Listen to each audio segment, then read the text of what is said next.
Bismillahirrahmanirrahim. Assalamualaikum warahmatullahi wabarakatuh.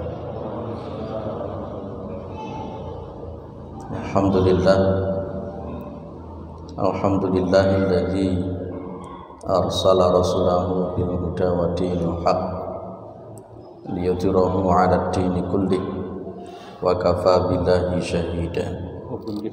Asyhadu an la ilaha illallah wa asyhadu anna Muhammadan abduhu wa rasuluhu la nabiyya ba'dah.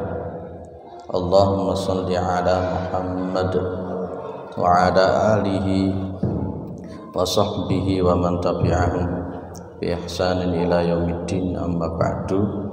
Kita bersyukur kepada Allah Subhanahu wa taala atas segala nikmat yang diberikan oleh Allah kepada kita semua, terutama sampai pada petang hari ini kita masih diberikan kekuatan iman dan Islam. Kita masih diberikan kesehatan serta kesempatan sehingga kita masih bisa melaksanakan kewajiban kita salat maghrib berjamaah, dan kita lanjutkan dengan mengkaji agama Allah Subhanahu wa taala. Mudah-mudahan kesempatan semacam ini senantiasa diberikan oleh Allah kepada kita semua sampai nanti kita menghadap kepada Allah yang tentunya dalam posisi husnul khatimah. Salawat salam tetap dilimpahkan kepada Rasulullah Muhammad sallallahu alaihi wasallam sebagai khatamil anbiya wal mursalin, penutup para nabi dan rasul yang tidak ada nabi lagi sesudah Nabi Muhammad sallallahu alaihi wasallam. Baik, kita masih melanjutkan al-adabu allati yanbaghi fi'luha indal muhtadar. Jadi adab-adab, etika-etika yang sebaiknya dilakukan ketika di sisi orang yang sedang sakaratul maut. Yang sebelumnya yang sudah kita bahas yakni tadhkiru bil wasiyati. Sudah saya sampaikan tentang masalah wasiat, yakni kadangkala memang orang yang sakaratul maut itu seringkali kadang memberikan wasiatnya ngawur gitu ya. Ini perlu diingatkan, perlu dibimbing dan seterusnya. Yang sudah saya sampaikan kemarin adalah hadis ketika Sa'ad bin Abi Waqqas sakit, yang kemudian di situ Rasulullah hanya mengizinkan berapa kemarin? Sepertiga saja, sepertiga. Baik, kemudian yang kedua kemarin sudah kita bahas tadhkiruhu bi rahmatillahi wa fadlih, mengingatkan orang yang sudah mulai nazak sakaratul maut itu dengan rahmatnya Allah dan keutamaan-keutamaan Allah, yakni bagaimana kita mendampingi dia orang yang sakaratul maut supaya dia senantiasa husnudzon kepada Allah Subhanahu wa taala. Baik, kita masuk yang nomor 3 sekarang. Ta'ahadu balli halqihi wa syafataihi. Bersungguh-sungguh membasahi. Balli itu membasahi. Membasahi apanya? Halqihi, tenggorokannya, tenggorokan, kerongkongan. Wa syafataihi, dan kedua bibirnya. Membasahi kedua bibirnya. Di antara alasannya menurut para ulama itu kan kering, sehingga dengan adanya dibasahi kerongkongan, dibasahi bibir itu mudah-mudahan itu memudahkan dia untuk mengucapkan 2 kalimat syahadah, atau setidaknya dia mengucapkan kalimat tauhid, yakni la ilaha illallah. Ini Rasulullah Muhammad SAW pas ketika beliau sedang dalam posisi sakaratul maut, itu di sisi beliau ada namanya raqwah atau olbah, semacam wajah air, ya, semacam wadah air, ya, di dalamnya ada air. Maka faja'ala yudkhilu yadayhi fil ma'i fayamsahu bihima wajahu, dan maka beliau menjadikan kedua tangannya itu memasukkan ke wadah air tadi. Tangannya beliau dimasukkan, kemudian beliau mengusapkan kedua tangan itu ke muka beliau. Kemudian beliau berkata, la ilaha illallah inna lil mauti sakaratin.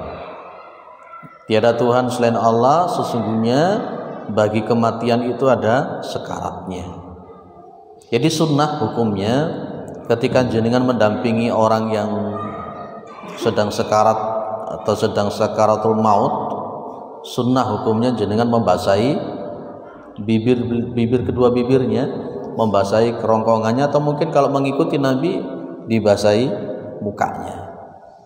Itu hukumnya sunnah. Setelah beliau itu mengusapkan kedua tangan beliau yang basah tadi ke muka beliau, thumma nasaba faja'ala yaqulu fi rafiqil a'la. Beliau mengangkat kedua tangan itu, mengangkat kedua tangan, menegakkan tangan beliau. Beliau kemudian mengatakan fi rafiqil a'la. Setelah itu hatta qubida wa malat yadu, sampai beliau wafat, diambil nyawa beliau dan tangan beliau sudah mulai lemes turun.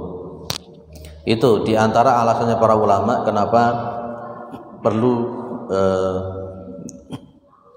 dibasahi. Tidak hanya sekedar dibasahi, tapi yang namanya orang yang sedang nazak sakaratul maut itu didampingi dan ditalqin,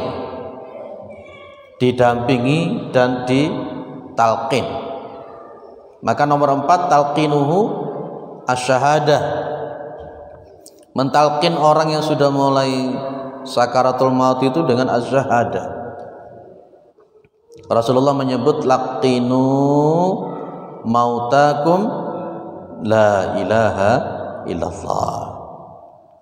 Jadi talqinkan orang yang akan mati di antara kalian itu dengan kalimat la ilaha illallah. Pak, bagaimana kalau umpamanya disingkat saja? Disingkat saja, Allah, Allah, Allah, boleh apa enggak?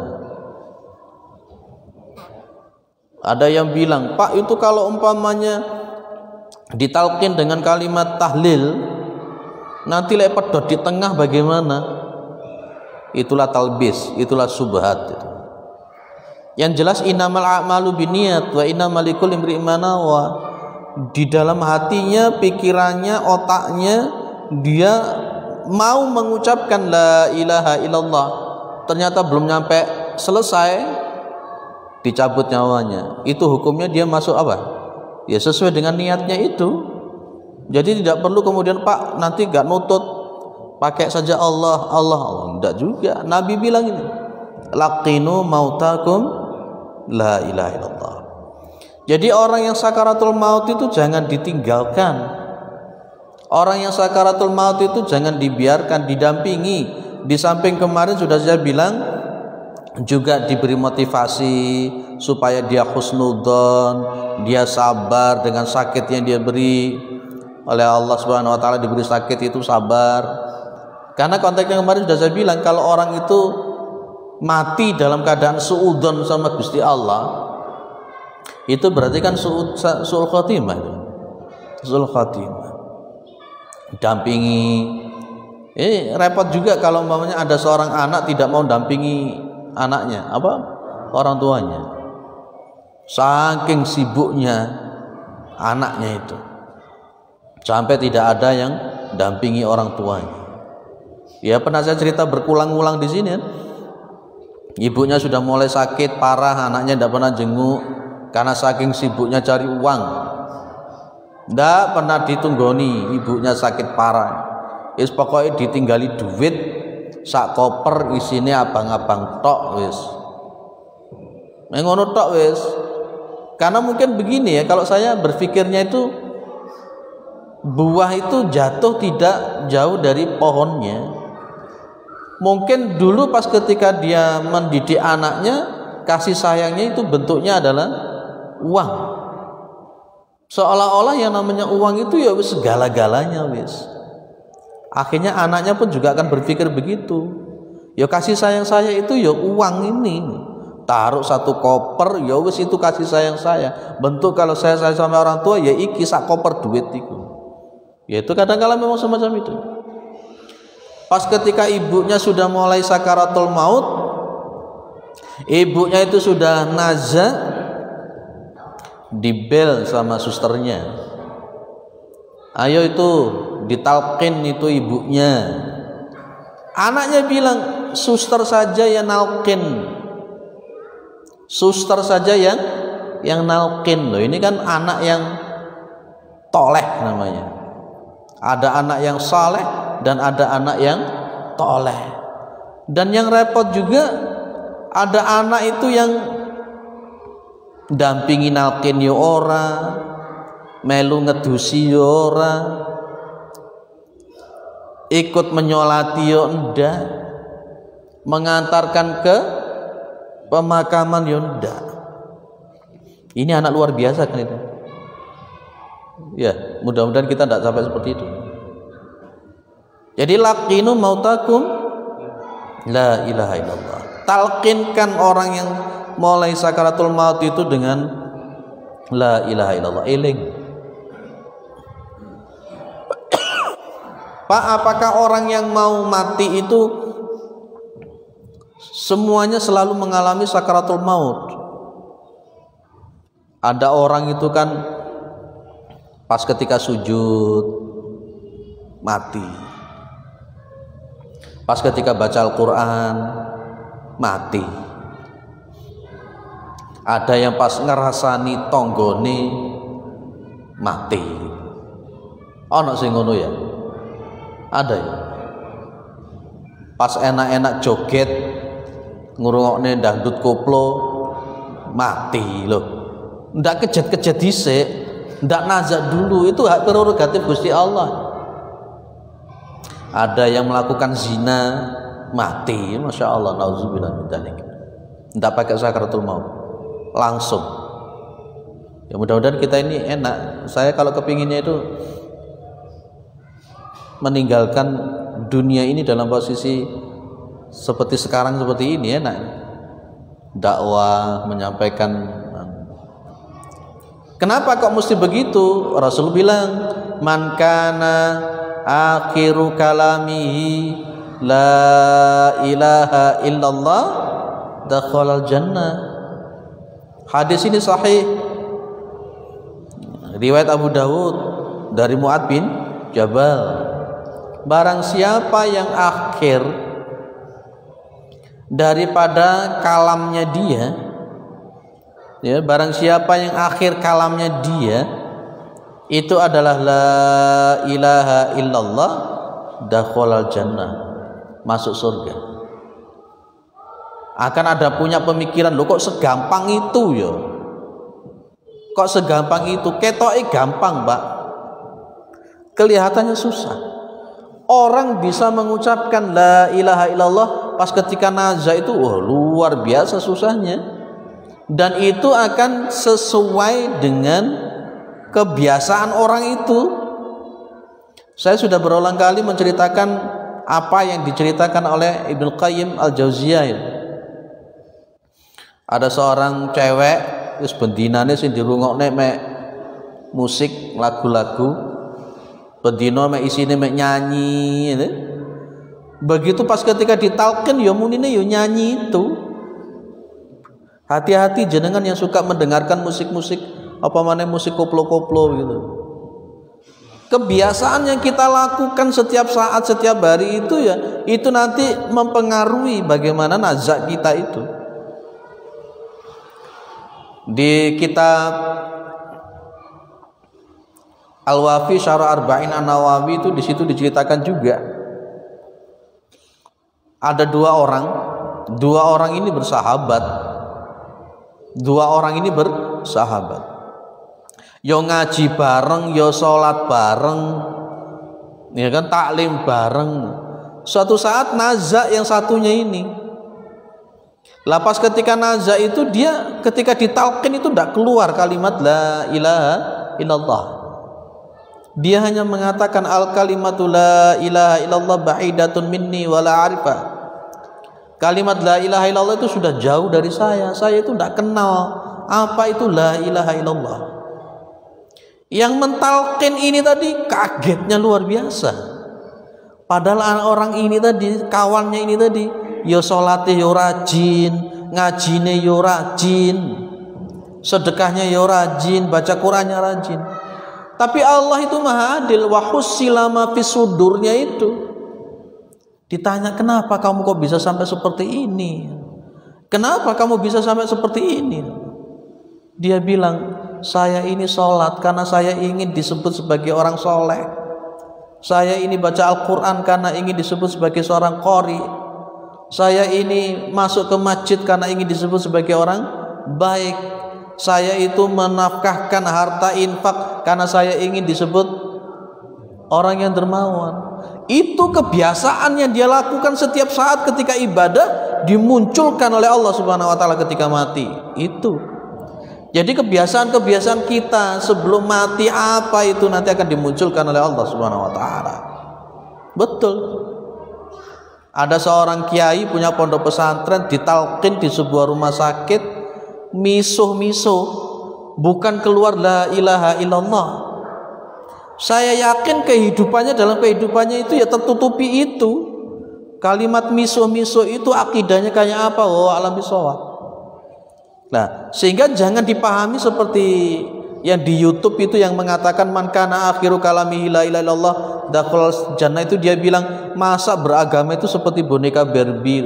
Wih, orang ini menghina hadis, orang ini menghina sunnah. Dia tidak melihat kapasitasnya, pengalaman, kebiasaan orang-orang yang sakaratul maut itu kayak apa. Pas ketika kita ngaji seperti ini, di situ ada orang jamaah saya ini biasanya yang ngedusi mayit, ya biasanya dia cerita sama saya macam-macam orang yang mati yang dia hadapi, macam-macam orang yang sakaratul maut yang dia hadapi, aneh-aneh. Ono sing wajahe wireng ngono, ada yang pokoknya aneh-aneh. Saya bilang sama beliaunya, ya itu Pak kebiasaannya dia di dalam sehari-harinya. Oleh Allah ditampakkan pas ketika dia sakaratul maut. Ya jangan heran umpamanya pas ketika dia sakaratul maut wajahnya koyok monyet. Kisah nyata saya sering dulu suka baca-baca kisah nyata macam-macam itu. Ditalkin kate mati wajahnya berubah koyok monyet. Ya bukan monyet tenanan tapi orang memandang itu koyok seperti itu. Itulah ditampakkan oleh Allah. Maka untuk mengucapkan kalimat la ilaha illallah ketika nazar itu sesuatu yang berat, Pak. Tidak sembarangan orang bisa semacam itu. Tidak sembarangan. Kalau ada anak kecil yang di YouTube itu pas ketika sakaratul maut membaca surat Al-Mulk loh, sampai habis itu kan anak kecil ini kan luar biasa. Yaitu hatinya anak kecil itu yaitu. Ada yang sakaratul maut dia koma itu, mulutnya dia adzan, Allahu Akbar, Allah adzan. Yaitu kebiasaan yang ada di dalam hatinya, pikirannya yaitu. Ibnu Qayyim Al-Jauziyah juga bercerita lagi. Ada orang pas ketika ditalqin itu dia bilang, langganan saya bagaimana, dagangan saya kayak apa. Ditalqin la ilaha illallah, yang keluar itu langganan, yang keluar itu apa? Dagangan. Ya itu karena yang ada di otak, yang ada di dalam hati setiap hari ya itu. Rasulullah SAW pas ketika sakaratul maut apa yang diucapkan oleh beliau? Ummati, ummati. Karena beliau seumur hidupnya berpikir tentang umat ini. Jadi yang keluar ya umat itu. Jenengan apa setiap hari yang dipikirkan? Utang. Begitu ditalkin la ilaha illallah, utangku piye. Ya nauzubillah min dalik. Itulah kenapa harus didampingi. Ya ini supaya kita mudah-mudahan pas ketika Abu Thalib itu sedang sekarat didampingi oleh Rasulullah Muhammad SAW. Walaupun Abu Thalib itu kan kafir ya, tapi Rasulullah mendampingi di situ. Apa kata Nabi? Ya ammi, qul la ilaha illallah kalimatan uhajju biha indallah. Wahai pamanku, ucapkan kalimat la ilaha illallah. Itu kalimat yang aku bisa berhujah di hadapan Allah. Tapi karena memang kebiasaan Abu Thalib itu seperti itu, ya gak iso metu, Pak. Di sebelahnya ada Abu Jahal. Abu Jahal bilang kepada Abu Thalib, atarghabu an millati Abdul Muthalib. Ya itu. Apakah kamu benci terhadap agamanya Abdul Muthalib? Intinya apa? Kita bisa mampu untuk husnul khatimah, bisa mengucapkan la ilaha illallah. Itu diantara paling poin satu, isi hati kita niatnya itu apa. Meskipun sholatnya gewetu, maca Qur'ane getu, bahkan hafid Al-Quran, tapi niatnya kotor, akidahnya kotor, ndak bisa metu gitu, Pak. Jadi orang hafal Quran itu ndak ada jaminan, ndak ada jaminan. Tapi bukan berarti kita tidak harus hafal Quran. Kita harus hafal Quran sebisa mungkin, tapi bukan jadi jaminan di situ. Baik. Man kana akhiru kalamihi la ilaha illallah dakhalal jannah. Kira-kira kita ini lo nanti iso enggak? Pas ketika ditalqin itu kira-kira iso enggak metu la ilaha illallah. Pas ketika sakaratul maut itu loh, kira-kira itu kita bisa berhusnul dzon tidak sama Allah dan meninggal dalam posisi husnul khotimah. Itu yang paling kita inginkan itu. Masa urip pirang puluh tahun nek husnul khotimah ya rugi. Meskipun ngaji bolak-balik, baca Quran bolak-balik, tapi dong-dongi su'ul khotimah ya buat apa kan ini. Dan itu bisa kita lakukan melalui niat yang benar dan kegiatan kebiasaan-kebiasaan karena Allah Subhanahu wa ta'ala. Musik yang seringkali kita dengar, stop. Lebih baik kita mendengarkan murattal Al-Quran. Itu lebih baik. Makhluk yang paling sibuk ketika ada orang sakaratul maut itu adalah setan, iblis. Iblis. Jenengan tahu yang namanya Bal'am bin Bawra. Bal'am bin Bawra itu muridnya Nabi Musa. Bal'am bin Bawra itu hafal kitab Taurat, hafal ngelontok. Bal'am bin Bawra itu paham kitab Taurat. Bal'am bin Bawra itu. Kalau Nabi Musa tidak ada, Nabi Harun tidak ada, orang-orang Bani Israel itu belajarnya ke Bal'am bin Bawra. Kapan-kapan akan kita bahas itu ayatnya itu. Bal'am bin Bawra ini kalau dia mengangkat tangan minta sama Gusti Allah, minta apapun langsung dikabulkan oleh Allah. Tahu tidak? Bal'am bin Bawra matinya su'ul khotimah. Hafal Taurat, paham Taurat, mengajarkan Taurat, doanya manjur. Kadang-kala kalau saya mengamati banyak, mohon maaf ya, semakin tinggi ilmunya semakin akhlaknya nggak baik. Semakin hafal Al-Quran akhlaknya tambah nggak baik. Ini ada apa kira-kira? Ada apa kira-kira? Saya seringkali bertemu anak-anak yang hafid Quran itu, yang ngimami itu, kok akhlaknya tambah ndak ada gitu loh, maksud saya itu. Jadi bukan hanya sekedar, kita ini bukan hanya sekedar casingnya saja, tapi esensinya bagaimana. Kalau hanya sekedar hafal Al-Quran banyak orang bisa. Seperti Bal'am bin Bawra hafal Taurat, tidak hanya hafal Taurat, tapi yang namanya Bal'am bin Bawra paham yang namanya Taurat. ternyata endingnya su'ul khotimah. Dia hanya karena ikut seorang raja dikirim oleh Nabi Musa untuk berdakwah kepada seorang penguasa yang zalim. Dia dikasih harta, dikasih wanita, ya. Tapi akhirnya ilmunya dia gunakan untuk menyerang Nabi Musa. Doanya yang manjur itu digunakan untuk menghancurkan Nabi Musa. Padahal itu muridnya Nabi Musa. Talaki istilahnya dalam bahasa, belajar langsung kepada Nabi Musa. Itulah posisinya. Maka su'ul khotimah dan husnul khotimah itu rahasianya Allah Subhanahu wa ta'ala. Ada seekor burung yang pewinter, setiap hari ngoceh kalimat tahlil, kalimat tasbih, kalimat tahmid, dimiliki oleh seorang syekh. Kemudian burungnya mati, dia nangis itu syekh. Kenapa nangis? Santri-santrinya tanya, kenapa jenengan kok nangis ya syekh? Syekh bilang, saya nangis karena burung saya mati.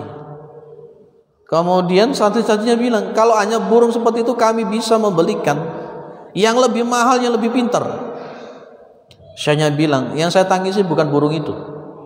Burung saya setiap hari mengucapkan kalimat la ilaha illallah. Burung saya setiap hari mengucapkan kalimat-kalimat thayyibah. Pas ketika burung saya mati, tidak ada satupun kalimat thayyibah keluar dari mulutnya. Itu yang saya tangisi. Kenapa? Kira-kira saya nanti apa seperti manuk itu? Apakah saya nanti kira-kira seperti burung itu? Tadi sudah saya bilang kan, Bal'am bin Ba'urah kalibernya kayak apa? Su'ul khotimah. Tadi sudah saya bilang kan, ada orang rajin ibadah, rajin ngaji, rajin sholat, dermawan, juga su'ul khotimah. Ada seorang kiai punya pondok pesantren, juga su'ul khotimah. Apalagi model-model seperti kita itu, na'udzubillah min dzalik. Mudah-mudahan kita husnul khotimah. Makanya memang kita jangan meremehkan orang. Biasanya yang bikin kita sekat itu sombongnya itu loh. Sombongnya kita ini loh. Iki lo aku wis, itu loh, itu yang paling berbahaya itu. Persis seperti iblis itu. Ana khairu minhu khalaqatani min nar wa khalaqatahu min tin. Sombongnya orang ini loh yang bikin masalah. Wah aku wis ngaji ngene kok. Wah aku wis bener kok ngene iki to. Wong suka ngeremehkan orang akhirnya. Berbahaya model begitu. Itu salah satu penghalang untuk orang menjadinya husnul khatimah. Ayo jadi orang yang tawadhu, yang rendah hati, suka menghargai orang, menghormati orang. Yang namanya fauqas sama as-sama, di atas langit itu masih ada langit. Jangan sampai kemudian memunculkan fanatisme buta kepada orang tertentu yang padahal belum tentu dia benar gitu. Baik, kita lanjutkan nomor 5. Idza qudiya aghmidu ainaihi wadda'u lahu. Apabila nyawanya sudah dicabut, nyawanya dia sudah dicabut, orang yang sakaratul maut tadi nyawanya sudah dicabut, aghmidu ainaihi, maka pejamkan kedua matanya, wadda'u lahu, dan doakan dia. Ibu, bapak, suatu saat Abi Salamah itu meninggal. Waqad syaqqa basaruhu fa'aghmadahu. Syaqqa basaruhu. Syaqqa itu kan sebenarnya kan terbelah. Yang dimaksud di sini itu pas ketika meninggal Abu Salamah itu mripate melotot. Matanya mendelik, apa mendelik ya, melotot gitu. Maka fa'aghmadahu, maka Nabi itu memejamkannya seret gitu. Kemudian Nabi bilang, tsumma qala innar ruha idza qubida tabi'ahu al-basaru. Sesungguhnya ruh apabila dia itu dicabut, maka tabi'ahu al-basar, maka mata itu mengikuti ruh ketika dicabut. Ruh itu dicabutnya melalui atas. Jadi kalau ada orang yang mati mendelik, melotot, dia itu mengikuti ruhnya yang dia dicabut oleh malaikatul maut, bukan karena apa-apa. Maka sunnahnya begitu mendelik, begitu melotot, dipejamkan, seret. Tapi kadang-kala jenengan mungkin akan melihat ada orang sakaratul maut itu, masya Allah, terus koyok wong dibelah, sakit itu seperti 300 kali bacokan pedang. Allah memberikan cobaan pada waktu sakaratul maut, macam-macam Pak orang sakaratul maut. Ono sing bengok-bengok, ono sing muter-muter, ono sing molak-malik, masya Allah. Tapi ada juga orang yang ketika sakaratul maut itu dia malah justru enak, seperti orang tidur. Begitu nyawanya dicabut itu mulutnya itu loh kelihatan, senyum gitu. Jenengan pernah tuh melihat ada orang mati itu senyum, kayak orang mati seperti tidur. Ada juga pas ketika mati itu delok wajahnya kayak kayak janan. Itu tergantung amalannya di dunia. Tergantung amalannya di dunia. Coba amati saja jenengan nanti kalau ada orang sakaratul maut yang dia sehari-harinya itu melakukan renten. Coba aja lihat sakaratul mautnya kayak apa dia. Ya, masya Allah. Baik, la tad'u ala anfusikum illa bi khair. Dan jangan kalian mendoakan atas diri kalian illa bi khairin, kecuali dengan hal-hal yang baik. Kata-kata anfusikum itu seringkali di dalam Al-Quran itu disebutkan untuk sesama muslim, saudara sesama muslim. Contoh, wala talmizu anfusakum wala tanabazu bil alqab bi'sal ismul fusuqu ba'dal iman wa man lam yatub faulaika humudz zalimun. Kan itu ya.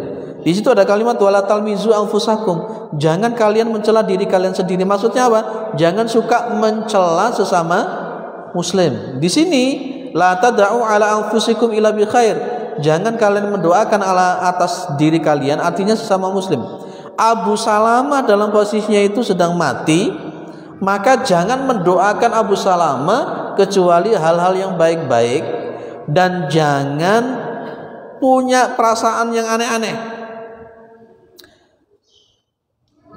Bapak Ibu, pas ketika Abu Salamah itu matanya sedang melotot, itu keluarganya Abu Salamah itu sudah panik, sedang panik. Itu yang disebut dengan fadajja nasun min ahli. Artinya karena memang ketidaktahuan keluarganya itu, dia berpikir Abu Salamah itu disiksa, Abu Salamah itu su'ul khotimah, begitu loh maksudnya. Tapi Nabi bilang, jangan berdoa yang aneh-aneh, doa yang baik-baik saja. Maka sesungguhnya malaikat itu yu'amminuna ala ma taqulun. Malaikat itu mengaminkan apa yang kalian ucapkan. Kemudian Rasulullah mengucapkan, Allahumma gfir li Abi Salamah warfa' darajatahu fil mahdiyyin wa khlufu fi aqibihi fil ghabirin waghfir lana wa lahu ya rabbal alamin wafsah lahu fi qabrihi wa nawwir lahu fi.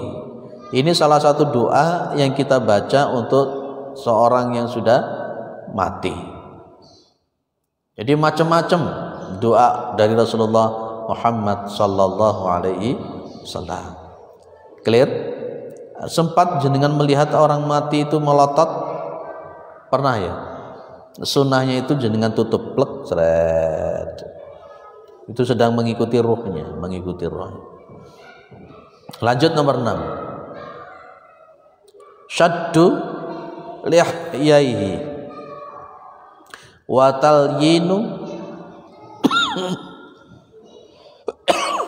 watu ese ono air. Syaddu lihyaihi, mengikat jenggot. Kalau jenggotnya panjang, itu sunnahnya itu diikat, dirapikan, plek. Kemudian watalyinu mafasilihi, talyin itu melemah lembutkan. Mafasilihi itu ya sendi-sendi atau tulang-tulang yang ada pada diri mayit. Nabi bilang, kasru albil mayyiti kakasrihi hayyan. Mematahkan tulangnya orang yang mati itu seperti mematahkan tulangnya dia ketika dia masih hidup. Jadi kalau meramut orang yang sudah mati itu yang lemah lembut, tojok kasar-kasar, itu doakan dia dengan baik. Pak, matinya mati kafir ya Pak, wadah. Mati kafir. Jadi di apa namanya ini? Jenggotnya diikat, dirapikan, diikat.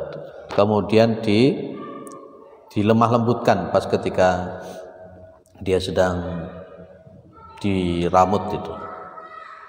Yang nomor 7, pas ketika dia sudah meninggal, itu taujihuhu ilal qiblah. Sunnahnya dia dihadapkan ke kiblat. Sunnahnya dia dihadapkan ke kiblat.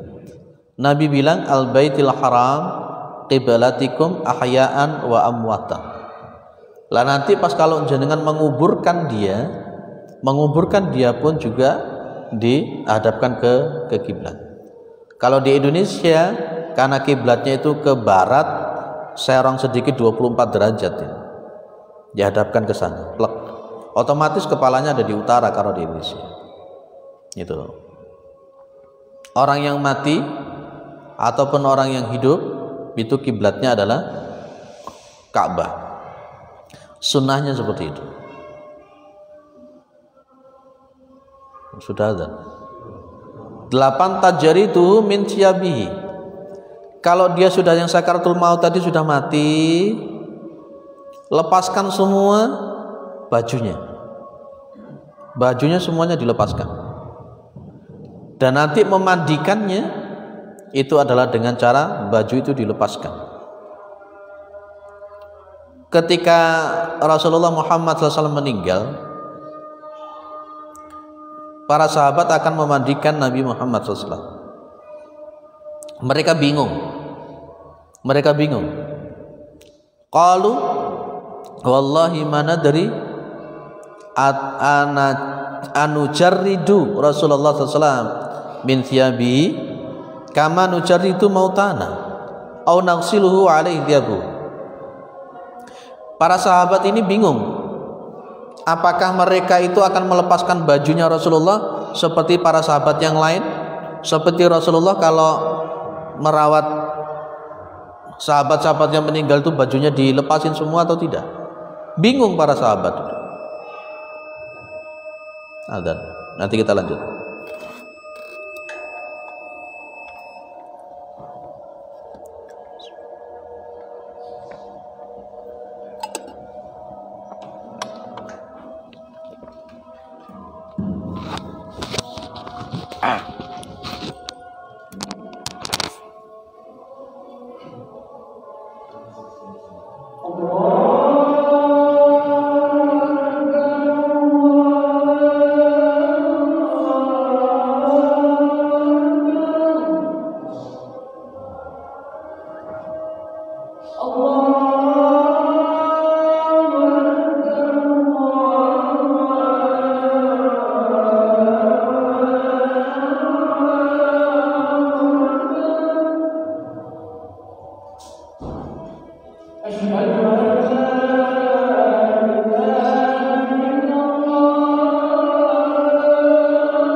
Baik. Pas ketika para sahabat itu sedang berselisih, falamma ikhtalafu alqallahu alaihim an-nauma. Jadi ketika mereka sudah mulai berselisih itu Allah memberikan orang-orang yang berselisih, para sahabat itu an-naum, tidur, ngantuk. Hatta ma minhum rajulun, sampai tidak ada satupun seseorang. Jadi para sahabat itu oleh Allah ditidurkan oleh Allah pas ketika sedang berselisih, iki pakaian Nabi dibuka opora itu. Oleh Allah diberikan ngantuk para sahabat, sehingga tidak ada satupun di situ. Hatta ma minhum rajulun illa wadaqnuhu fi sadrihi thumma kallamahum mukallimun min nahiyatil bait. Lepas ketika mereka sudah tidur, tidak ada satupun, itu posisinya kemudian ada seseorang yang berkata-kata min nahiyatil bait. Di pojok rumah itu ada orang yang berkata-kata. Padahal kan semuanya tidur, semuanya tertidur. Di pojok itu ada orang bilang la yadruna man huwa. Jadi ada satu pun sahabat yang ngerti siapa orang itu.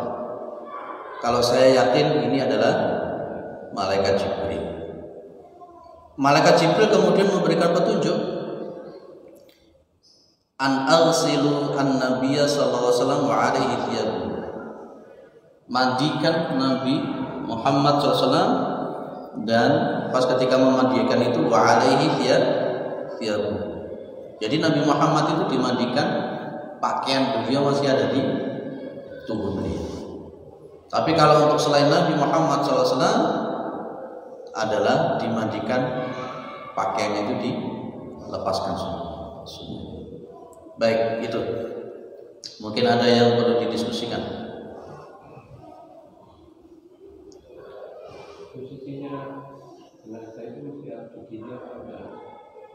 Kan di Indonesia itu selalu pakai.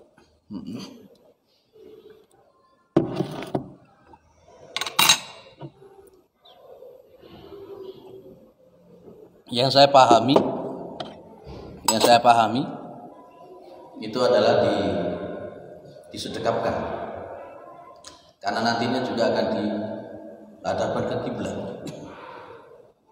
menghadap kepada Allah Subhanahu wa taala. Selama ini yang saya pahami ya memang disedekapkan. Baik, ada yang lain? Sering kita jumpai itu di media sosial perbedaan masalah ya antara politik gitu kan. Akhirnya ada salah satu yang meninggal itu beda, itu tambah doanya tambah macam-macam juga. Ada orang meninggal gitu kan, karena perbedaan daripada mungkin dari politik gitu kan. Tapi ada yang meninggal di media itu tambah doanya itu tambah dijelek-jelekan, itu gimana? Ada orang mati didoakan jelek gitu ya? Iya, karena beda pendapat ada dari politik. Ya apa jawabnya? Kadang-kala karena dikapok-kapok nih barang gitu. Cuman beda politik kan, bukan dia karena dia kafir kan. Nah, jadi kalau Rasulullah Muhammad SAW di dalam hadis tadi itu, la tad'u ala anfusikum illa bi khair. Ya, Ya, jangan mendoakan kepada diri kalian sesama muslim itu kecuali dengan hal-hal yang baik. Jadi kalau ada orang meninggal itu ini di bab jenazah nanti akan saya sampaikan. Itulah gak boleh kita itu mencela, mencaci maki orang yang sudah mati. Saya bukakan slide-nya biar enak. Hadisnya itu biar kita tahu riwayatnya siapa. Jadi memang orang itu kalau sudah dia mati, kalau dia itu sudah mati, kita Rasulullah Muhammad SAW itu melarang kita untuk mencaci maki orang yang sudah mati itu. Hadisnya ini nanti ketemu slide. Lata subuh berarti di ziarah kubur. Sebentar ya Pak. Kalau tidak disampaikan dalilnya itu malah tidak enak. Jadi Rasulullah Muhammad SAW itu melarang. Saya bukakan, saya carikan sambil jenengan bantu nyari tentang adab ziaratul kubur. Pakai ini. Kalau nggak ketemu habis ini. Ini loh Pak hadisnya. Riwayat Imam Al-Bukhari.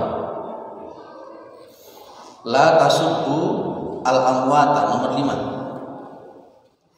La tasubbu al-amwata.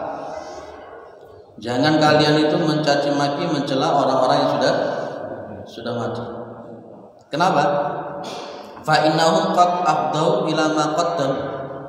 Ya sungguh mereka itu sudah mendapatkan, merasakan apa yang sudah mereka lakukan. Dan itu sudah bukan jadi urusan kita lagi. Jadi kalau mereka maunya katakanlah dia mati jebret, ya wis itu sudah urusannya Gusti Allah. Kita nggak usah mencela. Oh dia itu dulu politiknya begini, ya sudah, itu masa lalu dia. Dan sekarang dia itu ketika mati dia sudah mendapatkan apa yang dia dapatkan. Jadi kalau sudah mati jangan dicaci maki, sudah. Ya, itu riwayat Imam Al-Bukhari dari sahabat Aisyah radhiyallahu anha. Nanti akan kita bahas di bab ziarah kubur, Itu ya Pak.